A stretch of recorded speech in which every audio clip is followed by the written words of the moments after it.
Iran বুঝে ফেলতেছে যে রাশিয়ার সহযোগিতার দরকার আছে, কারণ রাশিয়া হচ্ছে এখনকার আমেরিকাদের বিরুদ্ধে একটা সুপার পাওয়ার। এখন আমাদের 50টা পারমাণবিক অস্ত্র থাকার কথা ছিল, অ্যাটলিস্ট না থাকুক 5টা তো থাকার কথা ছিল।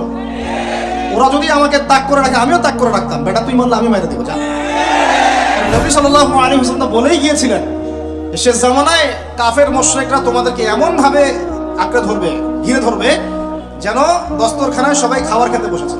সাহাবীরা ওই যুগে বলছিলেন, ইয়া রাসূলুল্লাহ সাল্লাল্লাহু আলাইহি ওয়াসাল্লাম, আমরা কি ওই সময় সংখ্যায় কম হব? অবাক হয়েছিলেন তারা, কারণ ওই সময় তো ইসলামের বিজয়ের যুগ। আমাদের এইরকম অবস্থা হবে যেখানে আমরা 313 মিলে 1000 বদরে ঠেকাই দেই, 700 মিলে উহুদের 3000 ঠেকাই দেই, মোতাব যুদ্ধে আমরা কত 3000 নিয়ে 2 লাখকে ঠেকাই দেই, ওই মুসলমানদের এই অবস্থা হবে? সাহাবীরা বলছিলেন অবাক হয়ে। তখন নবীজি বলছেন, হ্যাঁ তোমাদের অবস্থা এরকম হবে, তোমরা সংখ্যায় হবা সমুদ্রের ফেনার মতো, কিন্তু 2টা জিনিস তোমাদেরকে পেয়ে বসবে, এই 2টার কারণে এই পরিণতি তোমাদের হবে। এটা আবরাহার যুগ না যে হস্তি বাহিনীকে ধ্বংস করার জন্য তৈরন আবাবিল আসবে, এটা সেই যুগ নয়। এখন আবাবিল আপনাকেই হতে হবে, আমাকেই হতে হবে। কথা কি বুঝতে পারছেন? এটা নিজেদের তাকদীর, নিজেদের ভাগ্য, নিজেদের মানে ভবিষ্যৎ আল্লাহর উপর তাওয়াক্কুল করে তার হুকুম মেনে আমাদেরকে করতে হবে ইনশাআল্লাহ। পৃথিবীর সমস্ত জুলুম উঠে যাবে ইনশাআল্লাহ। কোনো মাজলুমের অধিকার আর খর্বিত হবে না, প্রত্যেক মাজলুম তার অধিকার ফিরে পাবে ইনশাআল্লাহ। একটা বাচ্চার রক্তের প্রতিশোধ আমরা নিব ইনশাআল্লাহ। একটা বোনের ইজ্জতের বদলা আমরা নিব ইনশাআল্লাহ। একটা ভাই যাদেরকে অন্যায়ভাবে হত্যা করা হয়েছে, এদের রক্তের বদলা আমরা নিব ইনশাআল্লাহ। আমরা বেঁচে না থাকলে আমার সন্তান নিবে ইনশাআল্লাহ, ও বেঁচে না থাকলে তার সন্তান নিবে ইনশাআল্লাহ। আমরা কিছু ভুলি নাই, ভুলে যাবও না ইনশাআল্লাহ। এই দুনিয়া ততদিন পর্যন্ত ফানা হবে না যতদিন এই দৃশ্য বিশ্ববাসী না দেখছে ইনশাআল্লাহ। তোমাদের যা করার আছে করো, যা ইচ্ছা করতে থাকো। এখন বিশ্বের মুসলমানদের রক্তের হোলি খেলায় মেতেছে, যেখানে মুসলমান সেখানেই নির্যাতন, চায়নায় নির্যাতন, ওইখানে ইয়াতে কি বলবো ওটা কি সিরিয়াতে নির্যাতন, তারপর ইয়েমেনে নির্যাতন, ফিলিস্তিনে নির্যাতন, ইরাকে করে গেল, তারপরে যে লেবাননে করে, জর্ডানে করতেছে, আরব কান্ট্রিগুলোর মধ্যে, আফ্রিকার কান্ট্রিগুলো, যে কোনো জায়গাতে তাকান দেখবেন খালি মুসলমানদের উপর নির্যাতন আর নির্যাতন। এর জন্য শুধু ওরা দায়ী নয়, এর জন্য আমরাও দায়ী। কেন নির্যাতন আসবে না, কেন আল্লাহর গজব আসবে না? কারণ নবী সাল্লাল্লাহু আলাইহি ওয়াসাল্লাম বলেই গিয়েছিলেন, শেষ জামানায় কাফের মুশরিকরা তোমাদেরকে এমন ভাবে আঁকড়ে ধরবে, ঘিরে ধরবে, যেন দস্তরখানায় সবাই খাবার খেতে বসেছে। মানে আমরা সবাই দস্তরখানায় খাবার খেতে বসে যেমন করে বসি একসাথে, ওইভাবে তোমাদের উপর আগ্রাসী হবে এরা। সাহাবীরা ওই যুগে বলছিলেন, ইয়া রাসূলুল্লাহ সাল্লাল্লাহু আলাইহি ওয়াসাল্লাম, আমরা কি ওই সময় সংখ্যায় কম হব? অবাক হয়েছিলেন তারা, কারণ ওই সময় তো ইসলামের বিজয়ের যুগ। আমাদের এইরকম অবস্থা হবে যেখানে আমরা 313 মিলে 1000 বদরে ঠেকাই দেই, 700 মিলে উহুদের 3000 ঠেকাই দেই, মোতাব যুদ্ধে আমরা কত 3000 নিয়ে 2 লাখকে ঠেকাই দেই, ওই মুসলমানদের এই অবস্থা হবে? সাহাবীরা বলছিলেন অবাক হয়ে। তখন নবীজি বলছেন, হ্যাঁ তোমাদের অবস্থা এরকম হবে, তোমরা সংখ্যায় হবা সমুদ্রের ফেনার মতো। সমুদ্রে দেখতে পারতেছেন এখন খালি নাম কাও আসতে মুসলিম বাড়তেই আছে, সমুদ্রের ফেনার মতো, কিন্তু 2টা জিনিস তোমাদেরকে পেয়ে বসবে, এই 2টার কারণে এই পরিণতি তোমাদের হবে। এক নাম্বার হচ্ছে তোমাদের মধ্যে দুনিয়ার মহব্বত তোমাদেরকে পেয়ে বসবে, আর একটা ওয়াহান তোমাদেরকে ধরে ফেলবে। সাহাবীরা বলছে, ওয়াহান কি? নবীজি বলছে, তোমরা আল্লাহর পথে জীবন দিতে চাইবে না, এই ভয়, আল্লাহর পথে জীবন দেওয়ার ভয় তোমাদেরকে পেয়ে বসবে। এই 2টা যখন তোমাদেরকে পেয়ে বসবে, তখন এই কাফের মুশরিক মুনাফিক যারা আছে সবাই মিলে তোমাদেরকে একটা কচু কাটা করে ফেলবে। হয় না এখন এটা? শুধু এই যুগে না, প্রত্যেক যুগে যুগে যখনই মুসলমানদের উপর এই 2টা এসেছে, তখনই মুসলমানরা আক্রমণের শিকার হয়েছে। কখনো তাতারিদের হাতে, চেঙ্গিস খানের বংশধর মনে আছে, মঙ্গলরা, ওরা এসে মুসলমানদেরকে একদম কেটে ফেলে দিয়েছিল। কতদিন, 40 দিনের মধ্যে বাগদাদে ওরা মনে হয় প্রায় 10 থেকে 15 লক্ষ মানুষকে হত্যা করেছে, ওই তাতারিরা মুসলমানদেরকে, আব্বাসীয়দের সঙ্গে। এরকম হিস্ট্রি অনেক আছে। তারপরে যখন এই ফাতেমি সাম্রাজ্য চলছিল, তখন ক্রুসেডাররা এসে মুসলমানদেরকে হত্যা করেছে। তারপরে আবার করেছে জেঙ্গিদের সময়, আইয়ুবীদের সময়, এমনকি মোগল সাম্রাজ্য। এর আগেও যখন দুনিয়া প্রীতি আর ওয়াহান ঢুকে গিয়েছিল, তখন দেখা গেছে যে মুসলমানদের মধ্যেই মারামারি চলতেছে। ওখান থেকে গিয়ে কর্ডোবা ইসলামী খেলাফত হয়েছে। এগুলি হিস্ট্রি পড়বেন, ইতিহাস নিয়ে ইনশাআল্লাহ একদিন কথা হবে। আমার নিয়ত আছে আপনাদেরকে হিস্ট্রি শোনানোর, একদম আদম আলাইহিস সালাম থেকে শুরু করে এই পর্যন্ত যা যা হয়েছে ইসলামের ইতিহাসে একটা একটা করে ধারাবাহিক পর্ব আকারে আসবে ইনশাআল্লাহ। এতে করে খুব অল্প সময়, হয়তো 10 মিনিটের মাদ্রাসা এমন হতে পারে, 10 থেকে 15 মিনিটের মাদ্রাসা, এর মধ্যেই একটা একটা করে পর্বে একটা একটা করে হিস্ট্রি আসবে ইনশাআল্লাহ। যদিও খুব টাফ এই কাজটা করা, এবং এটার জন্য অনেক ইনভেস্টমেন্টের দরকার, আল্লাহ পাক যেন সহজ করে দেন। তো মূল কথাটা ভাই বলছি যে যখন আমরা এভাবে দুনিয়া প্রেমে ঢুকে গিয়েছি এবং আল্লাহর পথ থেকে সরে আসছি, মার খেতে হয়েছে। এখন আমাকে বলেন তো দেখি, আমরা কি আমাদের অবস্থার উন্নতি চাই না? এতক্ষণ যা বুঝালাম এতে কি বুঝতে পারলেন যে দিন এখন শুধু একটা নিভু নিভু বাতির মতো জ্বলছে? গুটি কয়েক মানুষের মধ্যে হক সীমাবদ্ধ হয়ে যাচ্ছে। প্রবলেমগুলো কি আপনারা ফাইন্ড আউট করতে পারেন? প্রবলেমগুলো দেখেন। সারা বিশ্বে ইসলামিক কোনো খেলাফত আছে? ইসলামের কোনো ঐক্য আছে? একজন আমিরুল মুমিনিন আছে? একটা জামাআ আছে? একটা ইমারা আছে? আমাদের কি অর্থনৈতিক শক্তি আছে? ভিত্তিটা নাই। পুরো বিশ্বের রাজনৈতিক ক্ষমতাকে আমরা নিয়ন্ত্রণ করি না। পুরো বিশ্বের মিডিয়াগুলো কি আমাদের? এমনকি যেগুলোতে রেকর্ড করছেন, যে ফোন আপনার হাতে, সেটাও তাদের। এটাও কাদের? তাদের। পুরো বিশ্বের যে ফিলোসফিক্যাল থটসগুলো আছে, দর্শন, এই দর্শনগুলো আমাদের চলছে না ওদের চলছে? সব পশ্চিমা দর্শন চলছে না? এই যে নাস্তিকতা, কাদের দর্শন? আমাদের। এই যে সেকুলার কনসেপ্ট, কাদের দর্শন? আমাদের দর্শন।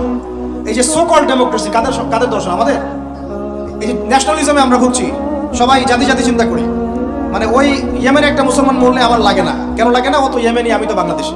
এই যে গোত্র বিভাজনটা আমরা করেছি ন্যাশনালিজমের মাধ্যমে, এতে করে ইউনিটিটা নষ্ট হয়ে গেছে। গোত্রে মানুষ থাকতে পারে, কিন্তু সবার মধ্যে একটা হৃদ্যতার বন্ড থাকতে হবে। এইটা ইসলাম দিয়েছিল। আনসার, মুহাজির, দুইটা আলাদা শব্দ না? দুইটা আলাদা বৈশিষ্ট্য, কিন্তু তারা কি আলাদা ছিলেন? একদম নিজের মায়ের পেটের ভাইয়ের চেয়ে বেশি, তাই না? এটা ইসলাম। আর আমরা যদি বলি আনসার এক গ্রুপ, মুহাজির আরেক গ্রুপ, আনসারকে মারলে আমার কি, আমি তো মুহাজির, মুহাজিরকে মারলে আমার কি, আমি তো আনসার, এই কনসেপ্টটা হচ্ছে একটা ন্যাশনালিজম কনসেপ্ট চলছে। ও দিয়ে দিল ফরাসি বিপ্লবের পর থেকে, 1789 সালের পর থেকে এগুলো আসছে ওয়ার্ল্ডে। 1789 থেকে শুরু করে 1914 পর্যন্ত এই সময়টাতে তারা বিশ্বটা দখল করেছে। কত সময়? 1789 থেকে 1914, এই যে সময়টুকু, এর মধ্যেই পশ্চিমারা বিশ্বটাকে দখল করেছে। আবার নতুন করে কোন জায়গা দখল করেছে? প্রথমে পলিটিক্স, প্রথম জায়গাটা কি? পলিটিক্স। তারপরে সামরিক শক্তি, ওদের মানে এক্সট্রাঅর্ডিনারি সামরিক শক্তি তারা বিশ্বকে দেখিয়েছে। আপনি যত কথা বলেন, একদম পারমাণবিক বোম রেখে দিব তাক করে, আর বেটা তুই কথা বলতে পারবি না, এরকম একটা অবস্থা। বিশেষ করেন ব্যাপারটা এরকম, পুরো জাতি নিয়ে আপনি একটা ঐক্যবদ্ধ শক্তি করতে চান, একটা মিসাইল, পারমাণবিক মিসাইল এরকম রেখে দিবে, এই বাড়াবাড়ি করো না বেশি, একদম দিব লঞ্চ করে, বাস আপনি চুপ, একদম চুপ। কারণ ওইটা প্রতিহত করার তো আমার কাছে ওই নাই, ক্ষেপণাস্ত্র প্রতিরক্ষা সিস্টেম তো নাই। এখন আমি যদি বলি, আমার কথা কি মন খারাপ করবেন? আমি যদি বলি যে বিগত 50 বছরে আমাদের দেশ স্বাধীন হয়েছে কবে বলেন? 71, এখন কত? 23, কত বছর বলেন? আমরা কি একটাও ক্ষেপণাস্ত্র তৈরি করতে পারলাম না? এই বিশ্বে এই ধরনের প্রযুক্তি ছাড়া কেউ টিকে থাকতে পারে? এটা কি ঢাল তলোয়ারের যুগ, যে ওরা এগুলো বানাবে আর আমরা ঢাল তলোয়ার নিয়ে বসে থাকবো? কি করলাম আমরা বলেন? আপনারা তো রাগ করেন কথা বললে, রাগ না করে একটু ভালো করে মন দিয়ে শুনেন না, মন দিয়ে চিন্তা করেন না। কি করলাম আমরা এতদিনে? আমাদের 50টা ক্ষেপণাস্ত্র থাকার কথা ছিল, আমাদের 50টা পারমাণবিক অস্ত্র থাকার কথা ছিল। কিসের ভিত্তিতে আমরা লড়াই করব?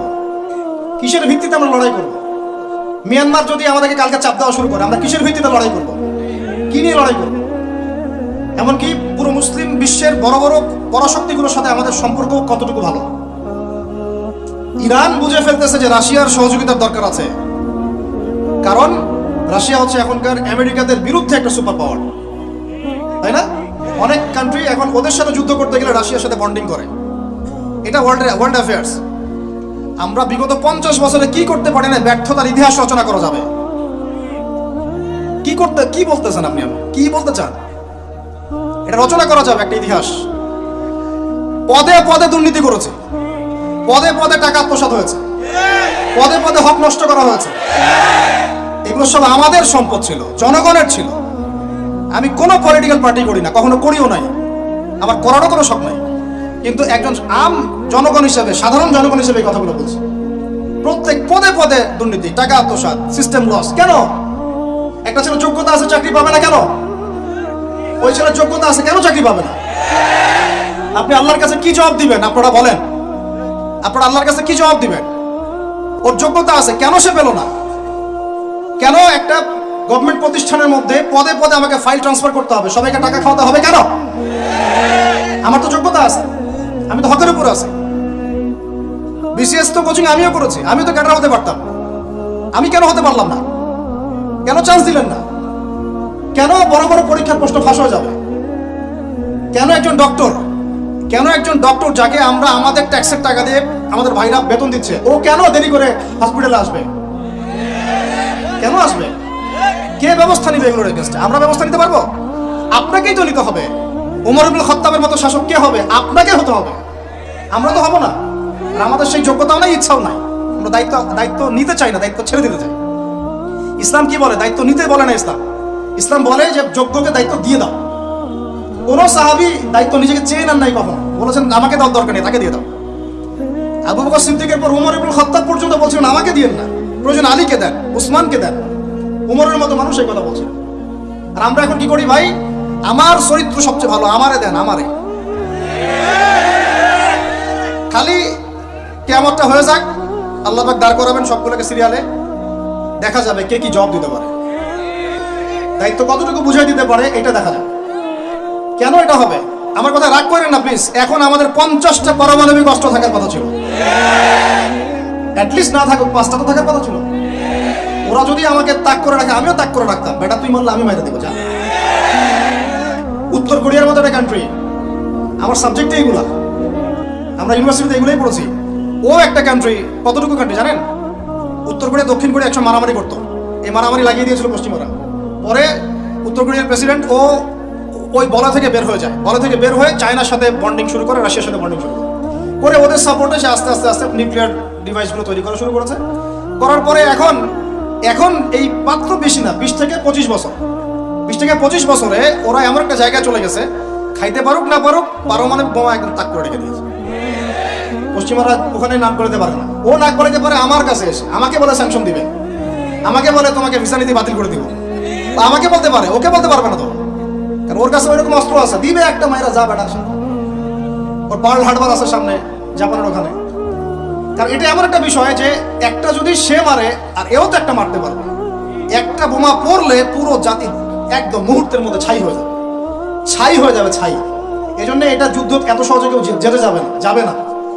এটা হচ্ছে একটা মনস্তাত্ত্বিক শক্তি যে আমার কাছে আছে, তুই মারলে কিন্তু আমি মারতে পারি। এই মনস্তাত্ত্বিক শক্তিটাই দরকার ছিল, এখন নাই। আর ভাই এগুলো আমাদেরও তো অনেক দোষ, সব কিছু তো আমরা মানুষের উপর চাপাই দিয়ে বসে থাকি। আমরা যখন অ্যানালাইসিস করতে বসি সবাই মনে হয় যে বিজ্ঞ পণ্ডিত, কিন্তু আপনি তো দায়িত্ব নিয়ে সামনে আসছেন না, আপনি তো পড়াশোনা করে উপরে আসছেন না, আপনি তো জ্ঞান অর্জন করে মানুষকে বোঝানোর চেষ্টা করছেন না। আমরা তো আমাদের দায়িত্ব পালন করছি না, করছি কি? আল্লাহ পাক আমাদের সবাইকে বিচক্ষণ হওয়ার তৌফিক দান করেন। কয়টা সায়েন্টিস্ট তৈরি হয়েছে আমাদের? বলেন, কয়টা সায়েন্টিস্ট তৈরি হয়েছে আমাদের জাতির মধ্যে? নাস্তিক তো ভুরি ভুরি তৈরি হচ্ছে। কয়টা সায়েন্টিস্ট তৈরি হয়েছে আমাদের ইউনিভার্সিটিগুলোর মধ্যে? কয়জন অর্থনীতিবিদ তৈরি হয়েছে ইউনিভার্সিটিগুলোর মধ্যে? আমিও তো পড়েছি ইউনিভার্সিটি। ছেলে মেয়ে একসাথে বসে গান গল্প করে, চীনা বাদাম খায়। কোনো সময় স্যার আর ছাত্রীর প্রেম হয়ে যায়। আমি বলছি না কিছুই হয় না, পড়াশোনা তো হয়, সিস্টেম তো অনেক সুন্দর, টাকা পয়সাও সরকারি অনেক খাচ্ছেন আপনারা। কিন্তু এখন কথা হচ্ছে গভর্নমেন্টের যে এত টাকা পয়সা খাচ্ছেন, রেজাল্টটা কি দিচ্ছেন? কি জাতীয় উপহার দিচ্ছেন আপনারা? কোন প্রজন্ম উপহার দিচ্ছেন? এগুলো কি গভর্নমেন্ট টাকা? আপনারা কি মনে করেন এই ট্যাক্সের টাকাকে কি মনে করেন? এগুলো মানুষের আমানত, রক্ত ঘাম করা পয়সা। আপনাকে বেতন দেওয়া হচ্ছে, আপনাকে ফ্ল্যাট দেওয়া হচ্ছে, আপনাকে গাড়ি দেওয়া হচ্ছে, ওগুলোর দিকে তো চোখ দেন না। আমরা একটু এক্স করোলা গাড়িতে চললেই একদম নজরদারির মধ্যে চলে আসি। গাড়ি কোথেকে আসলো? আমার গাড়ির দাম তো 6 লাখ টাকা না 7 লাখ টাকা, আপনার গাড়ির দাম তো 50 লাখ টাকা। আর এইগুলো আমাদেরকে মানুষ ভালোবেসে হাতিয়ে দিয়েছে। আপনাকে ভালোবেসে না দিলে আমি কি করতে পারি? আমার কিছু করার আছে? মূল জায়গাগুলো তো আমরা দেখি না। সব সমস্যা ইসলামকে নিয়ে চুলকানি নাকি? খালি ইসলামকে নিয়ে চুলকানি হয়? মূল জায়গায় আসেন। আমি বলেছি, চ্যালেঞ্জ করেছি, একটা মাঠের মধ্যে আপনি সমস্ত সেকুলার মহলের টিচারদেরকে একত্রিত করেন, আপনি উদ্যোগ নিয়ে করেন দেখি, করে সবার কোরআন তেলাওয়াত টেস্ট করেন। আমি চ্যালেঞ্জ করতেছি 10% কোরআন তেলাওয়াত ঠিক থাকবে না। তাদের তাদের হাতে আপনি একটা জাতি করতেছেন, তাহলে শিক্ষা তো এই অবস্থা হবেই। ব্যাংলা তো আপনাকে শিখাবে, আর কি শিখাবে? ইসলাম এবং জেনারেল শিক্ষা, ইসলামী শিক্ষা, এইটাকে সমন্বয় করাটা এখন সময়ের দাবি হয়ে গেছে। এই দুটাকে সমন্বয় না করতে পারলে আল্লাহর কসম এই জাতিকে বাঁচাতে পারবেন না আপনি। এখন টিকটক দেখতেছেন, সামনে কোন টক আসবে আল্লাহ ভালো জানে, আল্লাহ ভালো জানে। এখানে এখানে আপনার ঘরেও তো দেখবেন যে একটা অপদার্থ পয়দা হয়ে গেল। কত এরকম ছেলে তার বাবা মাকে বৃদ্ধাশ্রমে পাঠিয়ে দিল, সন্তানের হাতে মা খুন হলো। এই তো কয়েকদিন আগে এক পুলিশ অফিসার খুন হয়েছিল এক সন্তানের হাতে, মনে নাই আপনাদের এগুলা? তাহলে আমরাই তো আমাদের ঘরে সাপ তৈরি করতেছি। ভাববেন না যে এগুলোর ফলে শুধু সমাজে একটা প্রভাব বিস্তার হবে, আমার ঘরে কিছু হবে না, কখনো নয়। আমিও এফেক্টেড হব, আমার ঘরেও আসবে। এখন আল্লাহ রাব্বুল আলামিনের কাছে গেলে দোয়া করতে পারি আমরা, আল্লাহ পাক যেন আমাদেরকে এমন যোগ্য যোগ্য ব্যক্তি উপহার দেন আল্লাহর পক্ষ থেকে। যেই হোক সে X Y Z, whoever he is, আমরা কোনো দলের মানুষ না, কোনো পলিটিক্যাল পারসন না। এক্স ওয়াই জেড যে হোক না কেন, আমরা চাই সৎ, যোগ্য, ইমানদার মানুষ। সৎ, যোগ্য, ইমানদার মানুষ যারা তাদের এই ক্ষমতাটাকে, এই প্রতিভাটাকে দিনের জন্য কাজে লাগাবে ইনশাআল্লাহ। এরকম মানুষ চান না আপনারা? এটা দোয়া করতে হয়, আল্লাহ যেন কবুল করেন, আমিন। আর আমাদেরকেও হতে হবে আনুগত্যশীল, এবং আমরা শান্তিপূর্ণ কোনো পরিবেশের মধ্যে বিদ্রোহ করতে যাব না। কারণ এগুলো করলে রাষ্ট্রের আরো ক্ষতি হয়, উপকারের চেয়ে কি হয়, ক্ষতি বেশি হয়। আমরা দোয়া করব, চেষ্টা চালাবো, আল্লাহ রাব্বুল আলামিনের কাছে মুজাহাদা চালিয়ে যাব, এবং আমরা গঠনমূলক সমালোচনার মধ্য দিয়ে আমরা তাদের কাজের পজিটিভ নেগেটিভ বিষয়গুলো উপস্থাপন করতে পারি। এরপর যদি তারা দাওয়াত কবুল না করে, তাদের কবর তাদের, আপনার আমার কবর আমাদের, লাকুম দীনুকুম ওয়ালিয়া দীন। ব্যাস, এটা আমাদের দায়িত্ব। এখন আমার কথাটা আমি গুছিয়ে নিব, কনক্লুশনের দিকে একটু আমার দিকে মনোযোগ দেন। আর শেষে গিয়ে আমি আপনাদেরকে 5টা প্রশ্ন করবো। কয়টা ভাই? সেরা 5 জন, যে 5 জন অ্যান্সার দিতে পারবেন তাদের জন্য আমি হাদিয়া নিয়ে আসছি। 5টা বই আমি আমার পক্ষ থেকে উপহার দেবো ইনশাআল্লাহ। ঠিক আছে? এই যে লেকচারটা দিয়েছি এর উপরেই 5টা প্রশ্ন হবে ইনশাআল্লাহ। দেখবো কে কতটুকু লেকচার শুনেছেন। কনক্লুশনটা এখন শোনেন। পুরো বিশ্বের প্রেক্ষাপটটা এখন আমাদের অনুকূলে না। আমার সাথে বলেন তো কি বললাম? পুরো বিশ্বের প্রেক্ষাপটটা আমাদের অনুকূলে না। বিশ্বের বড় বড় সেক্টরগুলো মনে রাখবেন, বড় বড় সেক্টরগুলো হচ্ছে 1 রাজনীতি, 2 ভূ রাজনীতি, 3 অর্থনীতি, 4 সংস্কৃতি, 5 শিক্ষা এবং 6 প্রযুক্তি। কটা বললাম? 6। এই প্রতিটা বিষয়ে এখন আমরা নিয়ন্ত্রণ করি না, এটাই বাস্তব, এটাই সত্য। কারা নিয়ন্ত্রণ করে? ইসলামের দুশমনরা করে, ইসলামের দুশমনরা করে। তো এরা হচ্ছে এই বিষয়গুলো নিয়ন্ত্রণ করে, প্রতিটা বিষয়, প্রত্যেকটা বিষয়, ব্যাংকিং সিস্টেম থেকে শুরু করে পলিটিক্যাল অ্যাফেয়ার্স, এভরিথিং। আমাদের হাতে কিছু নাই, কিন্তু আমরা বললাম যে ফিউচারে ঈসা আলাইহিস সালাম আসবেন এবং এটা কায়েম করবেন। এই তো কনক্লুশন। তাহলে মাঝখানে যে সময়টা বাকি আছে, এই সময়টাতে কাদের হাতে বা কোন বৈশিষ্ট্য ধারণ করতে পারলে আমাদের হাতে এই বিষয়টা হবে? এই তো প্রশ্ন, না? এই না বিষয়টা? লাস্ট 100 বছর থেকে ওরা এই মিশনে হাঁটতে হাঁটতে হাঁটতে মোটামুটি এখন 70-80 ভাগ জায়গায় কিন্তু দখল করে ফেলেছে, ফেলে নাই? ওইটা আরেকটা ইস্যু। এখন মূল কথায় আসেন। তাহলে আমরা ফিউচারটাও জানি, বর্তমানটাও বুঝতে পারছি। মাঝখানে একটা প্রজন্ম দরকার। আমরা যদি আল্লাহর কবুলিয়ত পাই, হয়তো আমরা যদি এই সময়টা পেয়ে যাই, যদি আমরা না পাই আমাদের ফিউচার জেনারেশন, যদি তারা না পায় তাদের ফিউচার জেনারেশন, এভাবে হয়তো চলতে থাকবে। কখন সেই প্রজন্ম আসবে আর কোন বৈশিষ্ট্য তাদের থাকবে, এর আগে আমি জাস্ট আপনাদেরকে 2টা আয়াত শোনাচ্ছি। 1, আল্লাহ পাক বলছেন ইন তানসুরুল্লাহ ইয়ানসুরকুম, সূরা মুহাম্মাদে আছে, তোমরা যদি আল্লাহকে সাহায্য করো আল্লাহ তোমাদেরকে সাহায্য করবে। আমার সাথে বলেন, তোমরা যদি আল্লাহকে সাহায্য করো আল্লাহ তোমাদেরকে সাহায্য করবে। মানে আল্লাহর কি সাহায্যের দরকার আছে? তোমরা আল্লাহকে সাহায্য করো বলতে, তোমরা যদি আল্লাহর দ্বীনকে সাহায্য করো, তোমরা যদি আল্লাহর দ্বীনকে সাহায্য করো, আল্লাহ তোমাদেরকে সাহায্য করবেন। ওয়া ইউসাব্বিত আকদামাকুম, তোমাদের পা আল্লাহ পাক শক্ত করে দিবেন ইনশাআল্লাহ। একটা। 2 নাম্বার, ইন্নাল্লাহা লা ইউগাইয়িরু মা বিকওমিন হাত্তা ইউগাইয়িরু মা বিআনফুসিহিম, আল্লাহ পাক কোনো কওমের, কোনো জাতির অবস্থা ততক্ষণ পর্যন্ত পরিবর্তন করেন না, সংশোধন করেন না, যতক্ষণ তারা নিজেরাই নিজেদের অবস্থা পরিবর্তনের চেষ্টা না করে। আয়াত তো পরিষ্কার। এখন তৈরন আবাবিল আসবে না, এসে ইসরায়েলে হামলা করবে না, পাথর নিক্ষেপ করবে না, এটা সেই যুগ না। এটা আবরাহার যুগ না যে হস্তি বাহিনীকে ধ্বংস করার জন্য তৈরন আবাবিল আসবে, এটা সেই যুগ নয়। এখন আবাবিল আপনাকেই হতে হবে, আমাকেই হতে হবে। কথা কি বুঝতে পারছেন? এটা নিজেদের তাকদীর, নিজেদের ভাগ্য, নিজেদের মানে ভবিষ্যৎ আল্লাহর উপর তাওয়াক্কুল করে তার হুকুম মেনে আমাদেরকে করতে হবে ইনশাআল্লাহ। তাহলে কোন কোন বৈশিষ্ট্য লাগবে একটু খালি বলে শেষ করে দিই। 1, এমন প্রজন্ম চাই যেই প্রজন্ম 5 ওয়াক্ত নামাজ পড়ে। রাজি আছে কিনা ইনশাআল্লাহ? জোরে বলেন ইনশাআল্লাহ। আল্লাহ সাক্ষী থাকুন, আমিন। এমন প্রজন্ম চাই যেই প্রজন্মের প্রত্যেকটা মুসলিম পরিবারের 100% নামাজি মাশাআল্লাহ। এটা না হওয়া পর্যন্ত বড় বড় বয়ান করেও কোনো লাভ নেই। এক, ঠিক আছে ভাই, রাজি আছি তো ইনশাল্লাহ? আজকের পর থেকে নামাজ ছাড়বো? আল্লাহ পাক আমাদেরকে নামাজ শক্ত করে ধরার তৌফিক দান করুন। আর নামাজটা ভালো করে শিখে নেবেন, ধীর স্থিরভাবে পড়বেন, তাড়াহুড়া করবেন না, ঠিক আছে? 3G 4G না, শান্তভাবে পড়বেন। দুই, আমরা এমন প্রজন্ম চাই যেই প্রজন্মের 100% মুসলমান কোরআন তেলাওয়াত করতে পারে। রাজি আছি কিনা ইনশাল্লাহ? আগামী বছর ওয়াজ করতে আসার আগেই আপনাদের সবার কোরআন তেলাওয়াত সহি চাই ইনশাআল্লাহ। রাজি আছেন ইনশাআল্লাহ? আল্লাহকে কথা দেন, রাজি আছেন?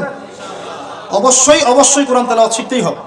যেমনি পারেন, যেভাবে পারেন, যত টাকা লাগুক, যার কাছে যেতে হয় হোক, যত দূরে সফর করতে হয় হোক।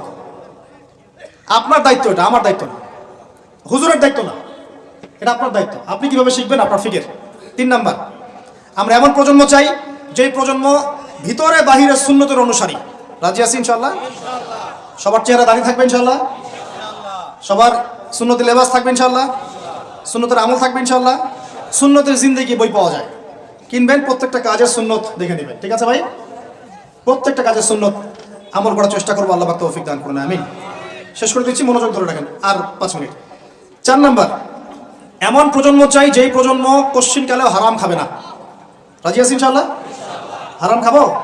সুদ খাবো? ঘুষ খাবো? দুর্নীতি করব? মানুষের সম্পদ আত্মসাৎ করব? অন্যায়ভাবে আমরা মানুষকে ঠকাবো? আল্লাহ পাক আমাদেরকে বোঝার তৌফিক দান করুন, আমিন। 5, এমন পরিবার চাই যেই পরিবার হবে পুরোপুরি ইসলামিক পরিবার। রাজি আছেন ইনশাআল্লাহ? আল্লাহ কবুল করুন, আমিন। এই জায়গাতে গিয়ে আপনাদেরকে একটা নসিহত করি যুবকদেরকে, বেশিরভাগই তো অবিবাহিত নাকি? কি দুঃখ, কি কষ্ট। একটা কাজ করবেন, আগে একটা ছোটখাটো হালাল রিজিকের ব্যবস্থা করবেন, তারপরে বিয়ে শাদী। হালাল রিজিকের ব্যবস্থা না কইরা বিয়ে শাদী করতে যায় না, নিজের মান সম্মান গায়রত বলে কিছু থাকবে না, ঠিক আছে ভাই? আরো যে বলছি, ভুলেও বেদিন কোনো মেয়েকে বিয়ে করতে যায় না। দিনদার মেয়ে খুঁজবেন, আর দিনদার মেয়ে তো বাইরে সার্টিফিকেট লেবাস দেখে বোঝা যাবে না আসলে। এটা আপনাকে খোঁজখবর নিতে হবে, দেখতে হবে তার পরিবার কেমন, ব্যাকগ্রাউন্ড কেমন, মা কেমন, ইত্যাদি ইত্যাদি, তার কোয়ালিফিকেশন কেমন, এবং পাত্রী দেখেও নেবেন। পাশাপাশি আল্লাহর কাছে দোয়া করতে হবে বেশি করে। কি করতে হবে? স্ত্রী খাদিজার মতো হতে পারে, আবার নূহ আলাইহিস সালামের স্ত্রীর মতো হতে পারে। বুঝেন পার্থক্য? বোঝেন? খাদিজা রাদিয়াল্লাহু আনহা মানে কি? এমন একজন মহিয়সী নারী যে একজন মহাপুরুষের পিছনে সাপোর্ট দিচ্ছেন। সুবহানাল্লাহ, কি সাপোর্টটা দিয়েছেন, দেন নাই নবী সাল্লাল্লাহু আলাইহি ওয়াসাল্লামকে পুরো নবুয়তের জীবনে?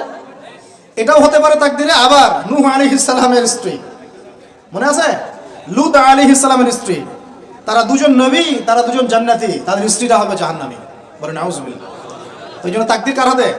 বাস আল্লাহর কাছেই বারবার ইস্তেখারা করে করে করে চেয়ে নিতে হবে, আল্লাহ আমাকে এমন একজন নেককার স্ত্রী দান করুন যিনি আমাকে আপনার পথে চলতে সাপোর্টিং হ্যান্ড হবে, আমাকে পিছন থেকে বুস্ট আপ করবে ইনশাআল্লাহ। আচ্ছা, ইনশাআল্লাহ ফ্যামিলি নিয়ে বিয়ে শাদী নিয়ে আরেকদিন ওয়াজ হবে ইনশাআল্লাহ। 5, কয়টা বলছি ভাই? 5টা না 6টা? 5টা। 6 নাম্বার, যে বাচ্চা কাচ্চা আছে আমাদের, ভাই বোন, ছোট ছোট বাচ্চা কাচ্চা যেগুলো, এক একজনকে এক একজন মর্দে মুজাহিদ হিসেবে তৈরি করবে। রাজি আছেন ইনশাআল্লাহ? তাহলে ওদেরকে আমরা পড়াশোনা করাবো কি পড়াশোনা করাবো? হ্যাঁ, কি পড়াবেন? হামটি ডামটি নাকি Jack and Jill went up the hill, twinkle twinkle? কি পড়াবেন? কচি মাথাটাকে তো সময় নষ্ট করে ফেলতেছেন। বাচ্চা কাচ্চাদেরকে ইসলামিক মূল্যবোধ দিয়ে বড় করেন। প্লিজ ভাই বসেন একটু, এগুলো করেন না, শেষ করতে দেন, পরিবেশটা বজায় রাখেন। আর 4টা পয়েন্ট, কয়টা? 6টা বলছি না? 7 নাম্বার হচ্ছে, আল্লাহ পাক আমাদেরকে প্রতিভা দিয়েছেন না সবাইকে? কেউ লিখতে পারে, কেউ বলতে পারে, কেউ ব্যবসা ভালো বোঝে, কেউ ইন্টারনেট সেকশন ভালো বোঝে, এরকম আছে না? আল্লাহ পাক আপনাকে যা দিয়েছেন ওইটাকেই দিনের জন্য কাজে লাগাবেন। রাজি আছেন? 8 নাম্বার, আমাদের প্রত্যেক পরিবারের মা বোনদেরকে খাস পর্দা রাখতে হবে। নাস্তিকরা কি বলে বলুক, সেগুলোরা কি বলে বলুক, ইউনিভার্সিটির টিচার কি বলে বলুক, নেকাব খুলতে বাধ্য করে কি করে করুক, আপনি আপনার পরিবারকে পর্দা রাখবেন। যদি ওদিকে দেখেন যে কোনোভাবেই কাজ হচ্ছে না, ওই জগৎ ছেড়ে দিয়ে বাসায় চলে আসা, দরকার নেই পড়াশোনা। আমি আমার মেয়েকে মাদ্রাসায় পড়াবো, দরকার নেই আমার এই পড়াশোনা, ঠিক আছে? প্রয়োজনে নিজে প্রতিষ্ঠান করে আপনার সন্তানকে পড়াবেন। আপনার সামর্থ্য আছে, নিজে প্রতিষ্ঠান করেন, করে সন্তানকে পড়াশোনা করেন ইনশাআল্লাহ। আগে কি প্রতিষ্ঠান ছিল নাকি যে যুগটা সোনালী যুগ, ওই যুগে কোনো শিক্ষা প্রতিষ্ঠানই ছিল না। মানুষ ওস্তাদের কাছে ম্যান টু ম্যান পড়তো। একজনের কাছে কোরআন, একজনের কাছে হাদিস, একজনের কাছে উসুল, একজনের কাছে আরবি, এভাবে পড়তো মানুষ। ওরা মানুষ হয় নাই? তো এখন পরিবেশ গড়ে তোলার ফিকির করব, যদি না পারি আমার সন্তানকে আমি ইসলামিক লাইনে পড়াবো ইনশাআল্লাহ। সামর্থ্য থাকলে নতুন নতুন প্রতিষ্ঠান গড়ে তুলবো ইনশাআল্লাহ। এই ওয়াজ করে আমার কোনো লাভ নাই। তৌফিক দান করুন। সাহাবীদের যুগে, যেই যুগে মুসলমানরা বিশ্বকে শাসন করেছিল, ওই যুগে একটা ঘর ছিল না যেই ঘরে এমন একজন মানুষ ছিল যে কোরআন তেলাওয়াত করতে পারতো না। একটা বাড়ি দেখাতে পারবেন না যে বাড়ির মধ্যে এমন কোনো মানুষ আছে যে কোরআন তেলাওয়াত করতে পারে না। পারবেন? সাহাবীদের যুগে একজন সাহাবী দেখাতে পারবেন যে কোরআন তেলাওয়াত করতে পারতেন না? সাহাবীদের যুগে আপনি এমন একটা ঘর দেখাতে পারবেন যেখানে হাফেজে কোরআন নাই? সাহাবীদের যুগে আপনি দেখান, আমাকে দেখান, একটা বাড়ি দেখান যেখানে দ্বীনি ইলমের গভীরতা নাই এমন মানুষ আছে? পাবেন? ওই যুগে আমরা বিশ্বকে শাসন করেছিলাম। আর এখন ওই যে বললাম, যদি বলি কোরআনের জন্য কে কে জীবন দিতে চান, সবাই হাত উঠাবে। এমনকি যদি অতি উৎসাহে কাউকে বলা হয় রাস্তায় নামতে হবে, দেখবেন রাস্তায় নেমে যাবে। বুঝুক আর নাই বুঝুক, কিসের জন্য নামছে সে জানে না, অত কিছু বুঝে না, আবেগ। ওয়াল্লাহি আল্লাহর কসম করে বলছি, আবেগ দিয়ে এই বাংলার জমিনে দিন কায়েম হবে না। যদি হতো তাহলে 100 বছর আগেই হতো, যদি হতো তাহলে অনেক আগেই হতো। এখনো হয়নি কেন? আর হয়নি যে, এটা কি আপনারা বুঝেন? আমি এখানে কি করছি? দিনের দাওয়াত দিচ্ছি। কি করছি ভাই? দাওয়াত তো ঠিক বলা যাবে না, এটা হচ্ছে ইসলাহি কথা, ইসলাহি মজলিস। দাওয়াত মানুষ দেয় অমুসলিমদেরকে, অমুসলিমদেরকে ইসলামের দাওয়াত দেওয়া হয়। আপনারা সবাই মুসলিম, আপনাদেরকে দাওয়াত দেওয়ার কিছু আছে? কালিমা লা ইলাহা ইল্লাল্লাহ আপনারা তো সবাই বুঝেন, হয়তো বুঝেও শিরক করতে পারেন, এটা আলাদা বিষয়। অনেকে কালিমা পড়ে ঠিকই কিন্তু শিরক করে, আকীদার মধ্যে শিরক থাকে, আমলের শিরক থাকে, কথায় শিরক থাকে। কিন্তু বেসিক্যালি আমরা তো সবাই মুসলিম পরিবার থেকে আসি নাই? মাশাআল্লাহ। তো আপনাদেরকে আমি ইসলাহের জন্য কথা বলতে পারি, ইসলাহি কথা। মূল কথা হচ্ছে, আমি আপনাদেরকে ইসলাহ সংশোধনের কথা বলছি। আমি এখানে দিন কায়েম করতে পারবো না, সেই অথরিটি, সেই সভরেন্টি আমার কাছে নাই। কি নাই? সেই অথরিটি, সভরেন্টি আমার কাছে নাই। এই এলাকায় যদি কেউ মদ পান করে, আপনি কি তাকে 40টা বেত্রাঘাত করতে পারবেন? আপনি কেন, যিনি এখানকার দায়িত্বশীল তিনিও পারবেন না। পারবেন? খোলামেলা কথা বলেন, পারবে? একজন যদি চুরি করে, ওই যে মসজিদে শীতকালে চোর বেড়ে যায় না, এখন চুরি তো বেড়ে গেছে, আপনারা বুঝেন না? চুরি বেড়েছে সমাজেও, চুরি বেড়েছে অর্থনীতিতে, চুরি বেড়েছে দায়িত্বে। মানুষ দায়িত্বে চুরি করে, অর্থনীতির মধ্যে চুরি করে, মানুষ আমানতের খেয়ানত করে। এটাই তো এই যুগ। প্রত্যেকটা জায়গায় খেয়ানত, প্রতিটা জায়গাতে খেয়ানত। কোত্থেকে শুরু করব? মনে করেন আমি গিয়েছি বাজারে, আপনি গিয়েছেন বাজারে, ওই যে বাজারে পণ্য কিনছেন, সবজি, মাছ, মাংস, ওর মধ্যেও চুরি আছে। ওখানে পেস্টিসাইড মিশিয়েছে, প্রতারণা। মাপে কম দিচ্ছে, প্রতারণা। ফের দিয়ে দিচ্ছে, চুরি। এগুলো কি বলেন? সোজা কথা, এগুলো কি? চুরি, প্রতারণা। তো এবার এ যে প্রতারণা করে যে টাকাগুলো আমার কাছ থেকে নিল, ওই টাকা আবার অন্যায়ভাবে আর এক দল চাঁদাবাজ এসে নিয়ে গেল। জালেমের উপর জুলুম, জালেমের উপর জুলুম। ওই চাঁদাবাজরে আবার রাস্তায় আটকাইলো আরো বড় জালেম। তাদের আবার কিছু পোশাকও আছে, ঠিক আছে, ইউনিফর্ম। তো সে আবার ওখান থেকে, তার কাছ থেকে আবার সে খেলো। সেও পার পেল না, তার বড়জন যে, সে আবার ওর কাছ থেকে খেলো। এই করতে করতে করতে করতে টপ টু বটম সবই চোর। টপ টু বটম সব কি? এখন চুরির শাস্তি কি? কোরআনে আল্লাহ পাক বলছেন সূরা মাঈদার মধ্যে, ওলামায়ে কেরাম আছেন, আপনারা পড়ে জেনে নেবেন। এই ওয়াজ মাহফিলে সব কিন্তু টু দা পয়েন্ট আপনার বলা যাবে না, আয়াতগুলা সময় পাওয়া যায় না। এটা হচ্ছে একটা, আপনাকে বুস্ট আপ করতে পারি, ধরিয়ে দিতে পারি। এখানে চোর ছেলে হোক আর মেয়ে হোক, হাতটা কবজি পর্যন্ত কেটে ফেলবে। কি পর্যন্ত? এটা আমি জাস্ট আপনাকে বলতে পারবো। এখন কোরআনে আছে, হাদিসে আছে, আমি খেলে আপনাকে বলতে পারবো, আপনি শুনলেন, এতটুকুই। কিন্তু আপনাকে সর্বোচ্চ ক্ষমতা দিলে আপনি এটা করতে পারবেন না। এখন এটা সামনে আসবে, এটা আমরা জানি। এখনকার সময়টা কঠিন, এটাও আমরা জানি। মাঝখানে একটা প্রজন্ম তৈরি হবে ইনশাআল্লাহ, এটাও আমরা জানি। যেই প্রজন্ম আমাদের মতো টিকটক প্যারালাইজ প্রজন্ম হবে না, যেই প্রজন্ম ইনশাআল্লাহ তাআলা কোরআন সুন্নাহকে হাতে নিয়ে ওদেরকে চ্যালেঞ্জ করবে। এটা নবীজি বলেও গিয়েছেন, লা তাযালু তাইফাতুম মিন উম্মতি যাহিরিনা আলাল হক লা ইয়াদুররুহুম মান খাযিলাহুম। আমার উম্মতের একটা দল সর্বদাই হকের উপর থাকবে। অন্য হাদিসে আসছে তারা যুদ্ধ করতে থাকবে, বিরোধিতাকারীরা ওদের কোনো ক্ষতি করতে পারবে না। সাহাবীরা জিজ্ঞাসা করলেন, তারা কোথায় এই কাজটা করবে ইয়া রাসূলুল্লাহ সাল্লাল্লাহু আলাইহি ওয়াসাল্লাম? নবীজি বললেন, বাইতুল মুকাদ্দাস ওয়া মা হাওলাহা। এই যে জেরুজালেম, বাইতুল মুকাদ্দাস এবং তার চারপাশে তারা এই কাজ করতে থাকবে। আল্লাহর সাথে জড়িত পাপ তো সহজেই মাফ করা যায়, কিন্তু আপনি যখন মানুষের সাথে জড়িত পাপে যাবেন তখন মাফ নেবেন কিভাবে? মনে করেন এক ভাই আরেক ভাইকে বললো যে তুই চোর, নাউজুবিল্লাহ। এখন সে বেচারা চুরি করে নাই, কিন্তু আপনি বলে ফেলছেন, কথাটা মুখ দিয়ে বের হয়ে গেছে, ওর মনে আঘাতও লাগছে। এখন বেচারা আপনাকে মাফ করে নাই মনে মনে, কাল কিয়ামতে ওর হক না দিয়ে আপনি পুলসিরাত পার হতে পারবেন না। আল্লাহু আকবার। আল্লাহ পাকের ইনসাফ এবং বিচার এত সূক্ষ্ম হবে। কত সূক্ষ্ম আপনাকে আমি একটা হাদিস থেকে খালি বলি, 1 মিনিট। একটা শিংওয়ালা ছাগল, ছাগলের শিং আছে, দুনিয়াতে একটা ছাগলকে গুঁতা দিয়েছে, ওই ছাগলের বেচারা শিং ছিল না। মানে একটা শিংওয়ালা ছাগল একটা শিংহীন ছাগলকে গুঁতা দিয়ে অন্যায়ভাবে, আল্লাহ পাক কিয়ামতের দিন ওই শিংহীন ছাগলকে শিং দিয়ে বলবেন তো গুঁতা দিয়ে প্রতিশোধ নিয়ে নাও, বদলা নিয়ে নাও। তাহলে বলেন তো আমরা আসলে জান্নাতের পথে হাঁটতেছি সত্যি সত্যি কি? নামাজ রোজা হজ জাকাত তো চলছে, ঠিক আছে বুঝলাম, তো মানুষের সাথে জড়িত হক কিভাবে মিটাবেন কিভাবে?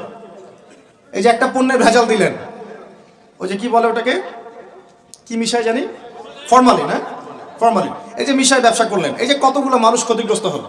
ধরেন যে লাখ লাখ মানুষ খেয়েছে, বেচারার পেটে সমস্যা হয়ে গেল। আর আপনি কিভাবে পার পাবেন কিয়ামতের মাঠে? আমাকে বুঝান। মাপে আপনি কম দিলেন, ঠকালেন বেচারাকে, ওর হক ছিল, পার পাবেন কিভাবে? বেচারা ও কিছু করে নাই, অযথাই তাকে অপবাদ দিলেন এবং সারা দেশের সামনে ওকে ধুয়ে রেখে দিলেন অন্যায়ভাবে। এখন আপনি পার পাবেন কিভাবে? এই জিনিসগুলো আমরা ভাবি না, আমরা মনে করি নামাজ পড়েছি বা সব পার। মানুষের সাথে জড়িত হক এত সহজে মাফ, বলেন আমার সাথে, মানুষের সাথে জড়িত হক এত সহজে মাফ হবে না। কি করণীয় তাহলে? ওই যে যার সম্পদ নিয়েছেন তার সম্পদ ফেরত দেওয়া, যার মানহানি করেছেন তার মান সম্মান ফেরত দেওয়া। এখন যে মেয়েটার মান সম্মান হানি করে ফেললেন, এই যে মেয়েটার ইজ্জত নিয়ে নিলেন, এখন কি হবে? কেমন করে ফেরত দিবেন?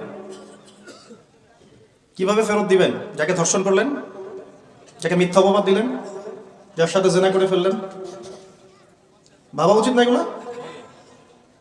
মনে রাখবেন, বড় বড় পরহেজগার, দুনিয়াতে যাদেরকে খুব বড় বড় পরহেজগার মনে হচ্ছে, এমন অনেক মানুষ আল্লাহ না করুক কালকে আমাদের মাঠে জাহান্নামে যাবে। এই জন্য আমরা বলি যে ভাই আমাদেরকে নিয়ে আমরা তো কিছুই না, আমরা তো ডাস্টবিনের আবর্জনাও না। যে যুগ চলে গেছে ইসলামদের, ওই যুগের তুলনায় কোরআনে যা পড়ি আর হাদিসে যা দেখি আর সিরাতে যা বুঝি, এর তুলনায় আমরা ডাস্টবিনের আবর্জনাও না। তাদেরকে নিয়ে আপনারা এত আইওয়াস শোডাউন কেন করতে যান? কি মনে করেন সবচাইতে গুনাহগার মানুষ হয়তো এখানে আমি আপনাদের মধ্যে? কোনো দরকার নাই শোডাউন করার। মূল কথাটা আবার ওদিকে চলে যাচ্ছে। মূল কথাটা হচ্ছে এখানে একটা পয়েন্ট মনে রাখবেন, মানুষের সাথে জড়িত হক এই দুনিয়াতে আদায় করতে হবে। ঠিক আছে ভাই, এটা লজ্জার কিছু নাই। অন্যায়ভাবে গালি দিলে বলবেন যে ভাই আমার ভুল হয়ে গেছিল, আপনাকে গালি দিয়ে ফেলছিলাম, আমাকে মাফ করে দেন। টাকা নিয়েছেন কারো, ফেরত দেন নাই, দিয়ে দেন সামর্থ্য থাকলে। ওকে না পেলে কি করবেন? তার পরিবারকে দিবেন। তার পরিবারকেও পান নাই, বেচারা নাই পৃথিবীতে, তাহলে তার পক্ষ থেকে সৎকার করে দিবেন। ঠিক আছে? এখন তাহলে যাদের সাথে অন্যায় করে ফেলেছেন বিয়ে শাদী করে ফেলতে হবে নাকি? এছাড়া তো কোনো গতি দেখতেছি না। সম্মানের হক সম্মান দিয়ে আদায় করতে হবে নাকি? যদি সুযোগ থাকে, সুযোগ না থাকলে ওদিকে যাওয়ার দরকার নাই, না হলে শয়তান আবার ওদিকে ধোকা দিবে। শয়তান আরেকটা ধোকা দিবে নেক্সট সুরতে, ওদিকে যাওয়ার দরকার নেই। তওবা ইস্তেগফার করে ফিরে আসেন, আল্লাহ পাক তৌফিক দান করুন। আর যারা ব্যবসা করতে গিয়ে মানুষকে মাপে কম দিচ্ছেন, মানুষকে হারাম খাওয়াচ্ছেন, বলছেন টাটকা জিনিস কালকে রান্না করছে হুজুর, 3 দিন আগের বাসি তরকারি খাওয়াই দিল। একটা কি খাবেন এটা নিয়ে কথা বলতে গেলে তো আরো 2 ঘন্টা চলে যাবে। খাবেন কি? সবকিছুর মধ্যে ভেজাল দিয়ে রেখে দিচ্ছে। একটা সবজি খাবেন তার মধ্যে ভেজাল দিচ্ছে, মাছ খাবেন তার মধ্যে ভেজাল দিচ্ছে, একটা কুরবানির গরু কিনবেন তার মধ্যে গরু মোটা তাজাকরণ করে মোটা ফুলাই দিচ্ছে। খাবেন কি? দুধ খাবেন? মুসলমানের দোকানে খাঁটি দুধ পাওয়া যায় না, হিন্দুর দোকানে যাওয়া লাগতেছে। এই হচ্ছে অবস্থা আমাদের। দিন কায়েমের কথা আমরা যে বলি না, আমাদের তো নিজের ভিতরেই দিন কায়েম হয় নাই। এখন আমাদের নিজের আত্মার ভিতরে এখনো দিন কায়েম হয় নাই। সত্যি কথা এটাই। যাদের মধ্যে হয়েছে কোটি কয়েক মানুষ, তাদের সংখ্যা নিতান্তই নগণ্য, নিতান্তই কম। আল্লাহওয়ালা মানুষ যারা বাংলার মাটিতে আনাচে কানাচে আছেন, তাদের সংখ্যা নিতান্তই কম। ম্যাক্সিমাম আমরা নিজের 3.5 হাত দেহের উপরেই দিন কায়েম করতে পারি। আল্লাহ পাক আমাদেরকে কথাগুলো বোঝার তৌফিক দান করুন। এখন যেখান থেকে আসলাম দেখেন, ওরা ঈসা আলাইহিস সালামকে হত্যা করেছে না করে নাই? করে নাই। আল্লাহ পাক উঠিয়ে নিয়েছেন। কেন? আল্লাহ পাক তাকে আবারও ফেরত পাঠাবেন শেষ জামানায়। তিনি বাইতুল মুকাদ্দাস থেকে এই বিশ্বটাকে আবার শাসন করবেন ইনশাআল্লাহ। এটা একটু বোঝেন, আপনাদেরকে একটু বুঝাই। এক সময় ছেলে মেয়েরা একসাথে রিকশায় চড়লে লজ্জাবোধ করত, এখন কেউ লজ্জাবোধ করবে না। এটা হয়েছে নিউট্রাল। তারপর একটা যুগ আসলো, প্রেমপত্র লেনদেন হতো। আমরা জানি না, আমাদের দাদা বাবারা জানে, ওই জেনারেশন জানে। ওই জেনারেশনের সাহস ছিল না যে কোনো মেয়ের সাথে কফি শপে বসবে, রিক্সায় ঘুরবে বা এটা ওইটা করবে। এখন তারপর একটা জেনারেশন আসলো, এটা নিউট্রাল হয়ে গেল। তারপরে আরেকটা আসলো, এরা আর ওইসবে নাই, সরাসরি কাজ করতে চায়, সরাসরি অন্যায় করতে চায়, সরাসরি জেনা। এখন সেই যুগ চললো। তারপরে আবার পরকীয়াটা আসলো, সিরিয়াল দেখায় দেখায় পরকীয়া, বাসায় স্বামী, বাইরে আরেকটা ছেলে, বাসায় স্ত্রী, বাইরে একটা মেয়ে, এই যুগ চললো। তারপরে শুরু হলো কি, সমকামিতা, ছেলে ছেলে জেনা করা শুরু করলো, নাউজুবিল্লাহ। এখন ওটা চলতেছে আর কি, এখনকার সমাজ ওইদিকে যাচ্ছে। আর যে কি কি আসবে আল্লাহ ভালো জানেন। এবং আমার মনে হয়, আল্লাহ মাফ করুক আমাদেরকে, আমার মনে হয় আমরা জোর করে আল্লাহর গজব টেনে নিয়ে আসতেছি, সুদের মধ্য দিয়ে, জেনার মধ্য দিয়ে, ব্যভিচারের মধ্য দিয়ে, অন্যের হক নষ্ট করার মধ্য দিয়ে, ঠিক আছে, সমকামিতা প্রমোট করার মধ্য দিয়ে, আল্লাহ রাব্বুল আলামিনের জমিন থেকে আল্লাহর আইনগুলো সব উঠাই দিয়ে আমরা আল্লাহ পাকের গজব জোর করে টেনে আনতেছি। যদি আসে, আল্লাহ না করুক, ভালো মন্দ কেউ পার পাবো না আমার ধারণা। কারণ সেই ভালোদের উপরে গজব আরো বেশি আসবে যারা হক চিনেও মানুষকে চেনায় নাই, যাদের কাছে কোরআন সুন্নাহর জ্ঞান ছিল, হক যারা চিনতো কিন্তু মানুষকে সতর্ক করে নাই, ওদের উপরে আরো বেশি করে গজব আসবে। আল্লাহ পাক হেফাজত করুন। আমি মূল কথাটাই চলে আসি আবার ফিরে। আমি আপনাদেরকে ইসলাহের কথা বলছি, এখানে কায়েম নাই, কি নাই, যেটা বলছিলাম হাত কেটে ফেলা, আপনি সেটা করতে এখন পারবেন না। যদি কেউ ব্যভিচার করে, বিবাহিত মানুষ, শাস্তি কি অনেকে জানেই নাই, রজম করতে হয়। কি করতে হয়? মাটিতে অর্ধেক কোমর পর্যন্ত পুঁতে ফেলে পাথর নিক্ষেপ করে হত্যা করবে, এবং একদল মানুষ তা দেখবে। একদল মানুষ যে দেখবে, শাস্তি অবলোকন করা, এটা ইসলাম কোরআনে নতুন করে নাজিল করে নাই। প্রাচীন গ্রিক দর্শনগুলো পড়ে দেখবেন, ওই অ্যারিস্টটলদের যুগ যেটা ছিল, ওই যুগেও শাস্তি সামাজিকভাবে দেওয়া হতো, সবাইকে দেখিয়ে দেওয়া হতো। এতে একটা ভালো ইম্প্যাক্ট পড়ে। কেমন ইম্প্যাক্ট পড়ে? যদি চোরের হাতটা কাটে না, সবাই দেখে 10 জন, ওই 10 জন জীবনে কাজ করতে যাবে না। আল্লাহ পাক সেই বিধানটা রেখে দিয়েছেন। আর প্রাচীন গ্রিকের যে দর্শন, এটা বিকৃত, কিন্তু ওই সভ্যতার মধ্যেও তো আল্লাহ নবী এসেছিলেন, আসেন নাই? এমন কোন সভ্যতা নাই যার মধ্যে আল্লাহ পাক নবী পাঠান নাই। তাহলে এই হিন্দু ভাইরা নিঃসন্দেহে তাদের কাছেও কোনো না কোনো নবী আসছিল, তাদের শিক্ষা থেকে তারা হয়তো বের হয়ে গেছে। ইহুদিরা, ওদের কাছে নবী আসে নাই? আসছে, ওরা শিক্ষা থেকে বের হয়ে গেছে। খ্রিস্টানরা, তাদের কাছে নবী আসে নাই? এসেছে। চাইনিজ সভ্যতায়, ওখানেও হয়তো কোনো নবী এসেছে। আল্লাহ পাক বলেছেন ওয়ালিকুল্লি কওমিন হাদ, প্রত্যেকটা কওমের মধ্যে আমি নবী পাঠিয়েছি, প্রত্যেক কওমে। তার মানে এই সভ্যতা যতদিন থেকে ঘুরছে পৃথিবী, আদম আলাইহিস সালামের পর থেকে, কোন প্রত্যেকটা স্থানে, কালে, পাত্রে আল্লাহ রাব্বুল আলামিন নবী পাঠিয়েছে। তাদের মধ্যে কেউ ছিলেন নবী, কেউ ছিলেন রাসূল। এই তো, তার মানে সবার কিন্তু একটা মৌলিক শিক্ষায় মিল থাকবে। এই জন্য মানুষের ফিতরতগত একটা মৌলিক শিক্ষা ভিতর থেকে চলে আসে যে আল্লাহ ছাড়া কোনো ইলাহ নাই। এটা কিন্তু সবাই বিশ্বাস করে একজন উপরওয়ালা আছে। দেখবেন সবাই বিশ্বাস করে, সব ধর্মের লোকই বলে যে উপরওয়ালা একজন আছে। আপনি তার ক্ষতি করলে বলবে যে উপরওয়ালা দেখবে, আল্লাহ না বললেও বলবে কি উপরওয়ালা দেখবে। তো মূল কথাটা হচ্ছে যে এই যে শাস্তি দেওয়ার বিধান, এটা আল্লাহ পাক নতুন করে এখানে নাজিল করেন নাই। প্রকাশ্য শাস্তির বিধানটা আগেও ছিল এই বিশ্বের মধ্যে, প্রাচীন গ্রিক রোমান সভ্যতার মধ্যে এটা ছিল।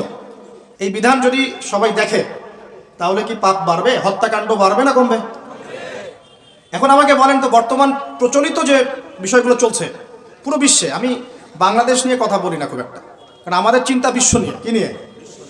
আল্লাহ পাকের, আমার এটা কি ভৈরব না? আল্লাহ পাকের ভৈরবের কোনো পরোয়া নাই তো, আল্লাহ পাকের ঢাকার কোনো পরোয়া নাই, আল্লাহ পাকের বাংলাদেশের কোনো পরোয়া নাই, আল্লাহ পাকের পাকিস্তানের কোনো পরোয়া নাই। আল্লাহ রাব্বুল আলামিনের কোনো দেশের মানুষের উপরে আল্লাহ পাকের কোনো পরোয়া নাই। আল্লাহ সুবহানাহু ওয়া তাআলা চাইলে ইসলাম ইয়েমেনে কায়েম করতে পারেন, সিরিয়াতে করতে পারেন, অস্ট্রেলিয়ায় করতে পারেন, ওই আমেরিকায় করতে পারেন, রাশিয়াতেও করতে পারেন। কার খাতে ক্ষমতা? আল্লাহ পাকের কোনো পরোয়া নেই আমাদের। আমরা যদি আমাদের কাজ ঠিকঠাক মতো করি, আমরা সফল হব। যদি না করি, আমাদের লস, আল্লাহ রাব্বুল আলামিনের লস বলতে কিছু নাই। আছে? আল্লাহ পাকের কিচ্ছু যায় আসে না। আমরা জাস্ট একটা সুযোগ পেয়েছি মাত্র। আপনি সিজদা করেন বা না করেন, একজন আলেম আমাকে বলেছিলেন, ওনার কাছে দার্স নিচ্ছিলাম, উনি বলছিলেন যে এই যে রাস্তার মধ্যে আমরা যখন হাঁটি একটা পোকা পড়ে আছে, ধরেন একটা ফল পড়ে আছে, ফলের মধ্যে পোকা ধরে গেছে, বাজার করতে গিয়েছেন একটা ফল দেখছেন ওর মধ্যে পোকা পড়ে গেছে। এমনকি আমরা ওয়াশরুমে যাই, ওয়াশরুম যদি মাইক্রোস্কোপ দিয়ে দেখেন ব্যাকটেরিয়া আছে না, নাই আছে না, ওরা পর্যন্ত আল্লাহর তাসবিহ পাঠ করে, সুবহানাল্লাহ। তো আল্লাহ পাক তো আমার নামাজের মুখাপেক্ষী না, আল্লাহ পাক তো আপনার নামাজের মুখাপেক্ষী না, আপনি পড়ছেন না, আপনি হতভাগা। এই আসমান জমিনের সবাই আল্লাহর তাসবিহ পাঠ করছে। আমার আল্লাহ এত বড়, আমাদের আল্লাহ এত বড়, এত মহান, পুরো মহাবিশ্বের সমস্ত সৃষ্টি আল্লাহর তাসবিহ পাঠ করছে।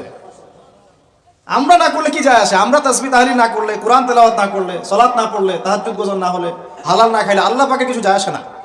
যায় আসে? এটাই যদি ফিল করেন তাহলে ইনশাআল্লাহ আপনি মাথাটা নত করে আল্লাহর কাছে ফিরে আসবেন। অনুভূতিটা জাগ্রত করার চেষ্টা করছে।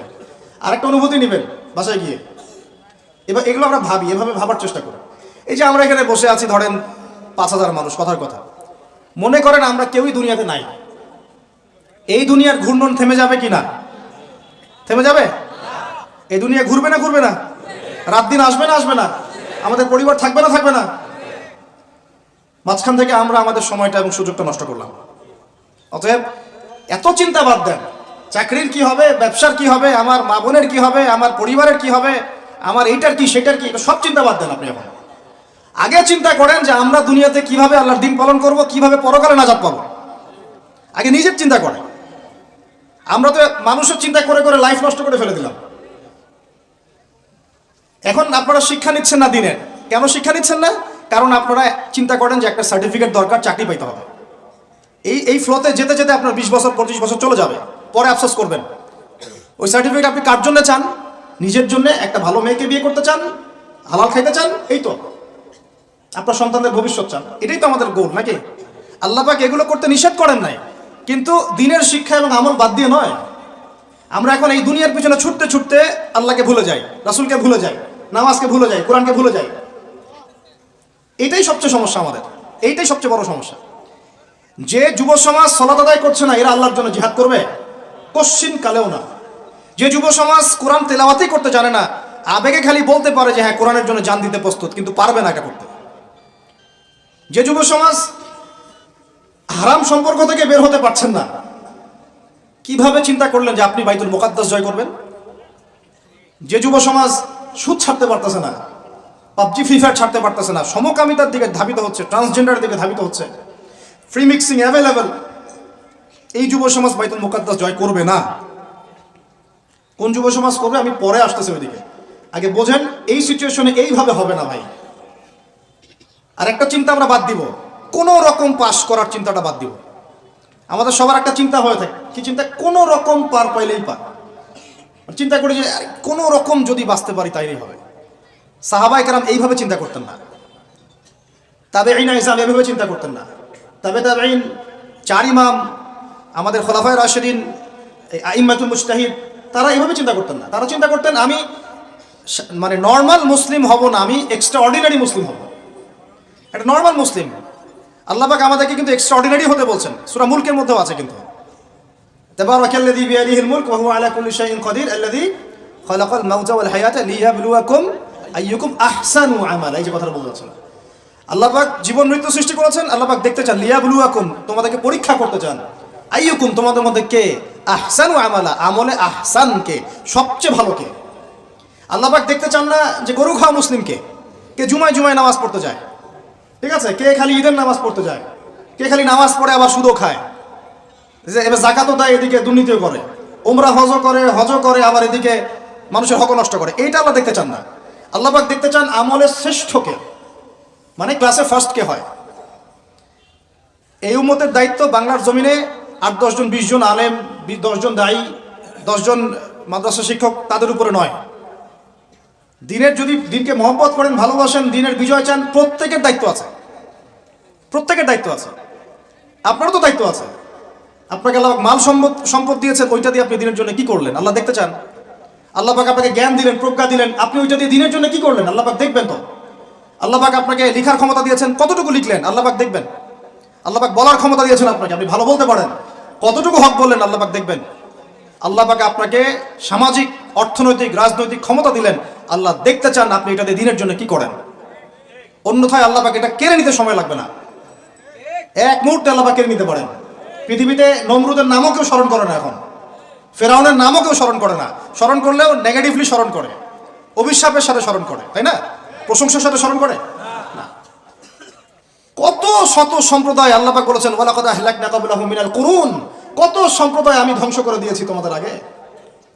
কত সম্প্রদায় ছিল, লক্ষ লক্ষ কোটি কোটি সম্প্রদায়কে আমি ধ্বংস করে দিয়েছি তোমাদের আগে। নাই, তাদের শব্দও কি তোমরা শুনতে পাও? শব্দও শুনতে পাও না। তারা চিৎকার করছে বারজাকের জগতে আযাব থেকে বাঁচার জন্য, আমরা শুনতেও পাই না। তারা বলছে একটা কি জানি, রব্বানা আবসারনা ওয়া সামি'না ফারজি'না না'মাল সালিহান ইন্না মুকিনুন। তারাই কথা বলছে এখন, রব্বানা, হে আমাদের রব, আবসারনা, আমরা দেখেছি, মানে পরকাল আমরা দেখা হয়ে গেছে, এখন আমরা দেখেছি। কোন চোখ দিয়ে? দুই চোখ দিয়ে দেখেছি আমরা। ওয়া সামি'না, শুনলাম, মানে যা আপনি বলেছেন আমরা শুনেছি, এখন শুনেছি, দেখেছি। ফারজি'না, আমাদেরকে একটু কাইন্ডলি ফিরাই দেন দুনিয়াতে। না'মাল সালিহান, ওই যে বলছি আমল সালেহ করে আবার ফিরে আসবো। ইন্না মুকিনুন, আমাদের ইয়াকিন হয়ে গেছে। কে বলছে এরা? যত কম পৃথিবীতে ধ্বংস হয়েছে আল্লাহর আযাবে, গজবে, আল্লাহ বিরোধিতায়, তারাই কথা বলছে। তাহলে কিসের বড়াই? বড়াইয়ের অহংকারের জায়গা আছে? মানুষের অহংকার শোভা পায়? মানুষের মতো ক্ষুদ্র তুচ্ছ সৃষ্টির অহংকার শোভা পায়? 2 দিন পাতলা পায়খানা দিলে বাস শেষ মানুষ, একটা ডেঙ্গু জ্বর দিলেই শেষ। এই যে ঢাকার শহর বস্তুবাদী হয়ে যাচ্ছেন দিন দিন, পুরো পশ্চিমা আদলে এক ঝাঁকুনিতে 50 লাখ মানুষ মরতে পারে, এক ঝাঁকুনিতে, খালি 5, 6, 7 মাত্রার। মানুষকে আল্লাহ পাক ছোট্ট একটা ক্যান্সারের ভাইরাস দিয়ে শেষ করে ফেলতে পারেন, সামান্য একটা মহামারীর বাতাস দিয়ে লাখ লাখ মানুষকে মারতে পারেন। মানুষের অহংকার শোভা পায়? কোন মানুষ নামাজ পড়ে না চিন্তা করেছেন? যে মানুষের হৃদস্পন্দন, শ্বাস আল্লাহ নিয়ন্ত্রণ করছেন, একটু শ্বাসকষ্ট হলেই হাসপাস উড়ে যায়। বড় একজন আলেম তেলাওয়াত করছেন, কোরআন তেলাওয়াত, নামাজে আমরা পিছনে নামাজ পড়ছি, শ্বাসকষ্টের কারণে তেলাওয়াতের পুরো আয়াতটা তেলাওয়াত করতে পারেন না, থেমে থেমে তেলাওয়াত করতে হয়। তখন আমার মনের মধ্যে চিন্তা আসলো, সুবহানাল্লাহ, এত বড় আলেম, আল্লাহ পাক তাকে এভাবে শ্বাসকষ্ট দিয়ে পরীক্ষা করছেন, অথচ আল্লাহ পাক আমাকে এখান থেকে মুক্ত রাখছেন, আমি তো তার মতো তেলাওয়াতও করি না। কত মানুষ পঙ্গু হয়ে পড়ে আছে, ওই অবস্থায় আল্লাহর ইবাদত করতেছে। কত মানুষের চোখ নাই, হাফেজে কোরআন হয়ে বসে আছে, মুফতি হয়ে বসে আছে, আছে না? তাই নেয়ামতের কথা স্মরণ করেন, আল্লাহ পাকের নেয়ামতগুলো স্মরণ করেন, বোঝার চেষ্টা করেন। আল্লাহ পাক সূরা দুহা এটাই বলছেন, সূরা দুহার শেষে আল্লাহ পাক এটা বলছেন, আলাম ইয়াজিদকা ইয়াতীমান ফাআওয়া, তোমাকে আমি ইতিম অবস্থায় পাই নাই, আশ্রয় কি দেইনি? ওয়া ওয়াজাদাকা দাল্লান ফাহাদা ওয়া ওয়াজাদাকা আইলান ফাআগনা ফাআম্মা আল-ইয়াতীমা ফালা তাকহার ওয়া আম্মা আস-সাইলা ফালা তানহার ওয়া আম্মা বিনি'মাতি রাব্বিকা ফাহাদ্দিস। তুমি আল্লাহ পাকের যে নেয়ামতগুলো আল্লাহ দিয়েছেন এগুলো মানুষকে বর্ণনা করতে থাকো, বলতে থাকো, খালি উপলব্ধি করেন যে আল্লাহ পাকের কত নেয়ামতে আপনি আছেন, বাস, আর কিছু লাগবে না। আর আপনি আমি না থাকলে দুনিয়া থেমে থাকতো না, সব চলতো। তাহলে কিসের জন্য, কাদের জন্য আমরা এই হায়াত এবং সময়, রুজি, এনার্জি, যৌবন নষ্ট করছি? ভাই আমাকে বলেন, কাদের জন্য করছেন? যে আল্লাহর হাতে আপনার প্রাণ, একটু প্রেশার আপ ডাউন করলেই শেষ, একটু শ্বাসকষ্ট হলেই শেষ, একটু মহামারী দিলেই মাস শেষ। সেই মানুষ নামাজ পড়ে না, সেই মানুষ যাকাত দেয় না, সেই মানুষ বলছে যে পর্দা এই যুগে চলে না, ওই যুগে চলতো। সেই মানুষ মুসলমানদেরকে বলছে এরা এখন মৌলবাদী হয়ে যাচ্ছে। সেই মানুষের সারাদিন কাজ প্রোপাগান্ডা হচ্ছে, ইসলামের বিরুদ্ধাচরণ করা, প্রিন্ট মিডিয়া দিয়ে, ইলেকট্রনিক মিডিয়া দিয়ে, ইত্যাদি ইত্যাদি। কোন মানুষের? যেই মানুষের এতটুকু ক্ষমতা নাই যে নিজে আগামীকালের খবর নেবে, নিজে আগামীকালের খবর নেবে, এইটুকু ক্ষমতা যে মানুষের নাই, সেই মানুষ আজকে এই কাজ করে বেড়াচ্ছে। আল্লাহ পাক আমাদের সঙ্গে কথাগুলো বোঝার তৌফিক দান করেন। আল্লাহ পাক সর্বপ্রথম আমাকে জানা অনুযায়ী আমল করার তৌফিক দান করেন, যা বলি তার উপর আমল করার তৌফিক দান করেন, এবং আপনাদের সবাইকে শোনা অনুযায়ী আমল করার তৌফিক দান করেন। আমি বলছিলাম কায়েম আর দাওয়া এক জিনিস নয়। আমি দাওয়া দিচ্ছি, ইসলাহের কথা বলছি, তো দাওয়াতের ক্ষেত্রে এই বিষয়গুলো খেয়াল রাখবেন। কেন একটা সমাজের মধ্যে সুদের প্রসার বাড়বে? কেন বাড়বে? কেন একটা সমাজের মধ্যে, মুসলিম সমাজে খ্রিস্টান মিশনারিরা অবাধে দাওয়াতি কাজ করবে এবং দলে দলে মানুষকে খ্রিস্টান বানাবে? কেন? আর কেন মুসলমানদের ঈমান এত দুর্বল হবে যে তারা এইভাবে সামান্য একটা চাকরি বা ক্ষমতার টাকার জন্য, বাড়ির জন্য ঈমান বিক্রি করে দিবে? দেশের, বিশ্বের খবর রাখার চেষ্টা করেন, আনাচে কানাচে এগুলো ছড়িয়ে যাচ্ছে। আগে ছিল যে নিউট্রালাইজেশনের কথা বলছিলাম না, আগে ছিল যে মানুষ হারাম খাইতে দ্বিধাবোধ করতো যে মানুষ জেনে ফেললে কি বলবে, ছিছি করবে। এখন ঘরে ঘরে সুদ।